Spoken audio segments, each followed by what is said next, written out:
দেখো বন্ধুরা, আমি দুধ থেকে সর তুলে তুলে কতটা জমিয়েছি, পুরো এক বাটি জমিয়েছি। এবার এটাকে আমি ঘি বানাবো।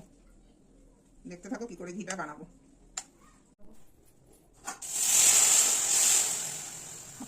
তবে এদিকে দেখা বন্ধ কর। দেখুন বন্ধুরা, দেখো দেখো বন্ধুরা, ঘি আমার হয়ে এসছে, অনেকটাই হয়ে গেছে, তার একটু বাকি আছে। তো পুরোটা কমপ্লিট হওয়া অবধি তোমাদের দেখাবো।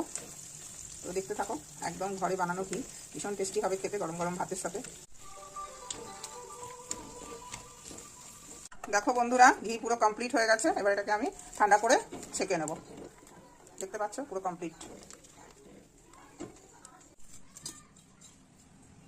অন্ধকার লাগছে না তো?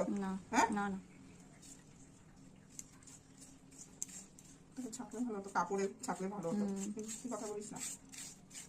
দেখো বন্ধুরা, এটা আমি ছাঁকছি। কাপড়ে ছাঁকলে ভালো হতো, কিন্তু ছাঁকনিতে ছাঁকছি।